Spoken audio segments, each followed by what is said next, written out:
आप देख रहे हैं रियल मीडिया न्यूज डिजिटल। मैं doctor Vinay Kumar, head of department gastroenterology, Kanpur medical college. Sir, बरसात में गैस्ट्रो के पेशेंट कितने आ रहे हैं आपके ओपीडी में? देखिए, बरसात का मौसम ऐसा मौसम होता है कि कोई भी इन्फेक्शन होता है तो वो जल्दी से बढ़ता है। तो बरसात के मौसम में यूजुअली जो होता है इन्फेक्शन, जो पेट के मरीज देखते हैं वो गैस्ट्रोएंटराइटिस ज़्यादा देखने को मिलता है। गर्मी और बरसात का जो सीज़न होता है उसमें यूजुअली इस तरह के मरीज़ ज़्यादा आते हैं, क्योंकि कोई भी बैक्टीरिया होगा या वायरस होगा वो इस मौसम में उसको ग्रो करने का बहुत अच्छा समय मिलता है, बहुत जल्दी ग्रो कर जाता है। तो कभी किसी ने किसी भी अनजाने में गंदा खाना खाना, गंदा पानी पी लिया या कभी बासी खाना खा लिया, तो इन सब चीज़ों से जो मरीज़ में अपच की समस्या आती है, जो इस तरह के सिम्टम लेके आते हैं मरीज़ हमारे पास में, उनमें खासकर अपच की समस्या है कि पेट फूलना, पेट साफ ना होना, पेट भरा भरा रहना, खट्टी डकारें आ जाना शुरू हो जाता है, मुंह में खाना वापस आना शुरू होता है। ऐसे इस तरह के मरीज़ खासकर इस मौसम में यूजुअली ज़्यादा आते हैं।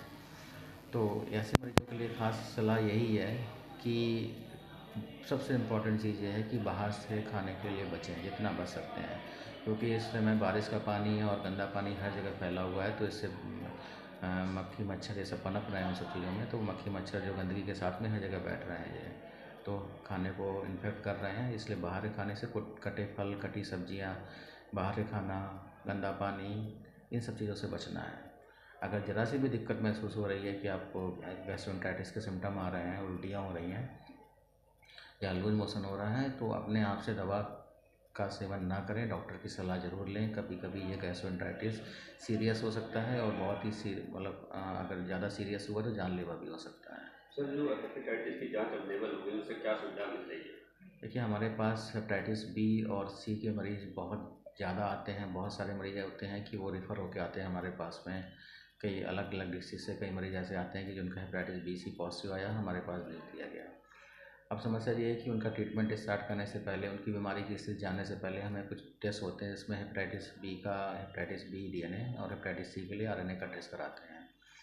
अभी तक ये टेस्ट हमारे यहाँ उपलब्ध नहीं था, इसके लिए मरीजों को बाहर भेजना पड़ता था। बाहर की लैब में ये टेस्ट अगर माने तो 5-6 हज़ार रुपये तक के टेस्ट होते थे, और कई बार तो ये टेस्ट कई बार की 2-3 बार इलाज के दौरान कराने पड़ते थे। हेपेटाइटिस बी में कई बार लंबे समय तक टेस्ट कराने पड़ते, तो मरीजों को बहुत ज़्यादा होता है। तो कुछ टेस्ट कराने से पहले प्रोग्राम के अंतर्गत एक प्रोग्राम चल रहा है, national viral hepatitis control programme, उसमें कुछ जाँच चाहिए फ्री में, लखनऊ में अभी उपलब्ध है। हमारे पास भी कुछ ही हफ्तों में उपलब्ध हो जाएंगी। तो जो नहीं अफोर्डेबल थे उनको लखनऊ जाना पड़ जाता था, तो ये दिक्कत थी। अब ये स्टार्ट हो जाती है तो मरीजों को इसको बहुत फ़ायदा मिलेगा और हम लोगों को भी इलाज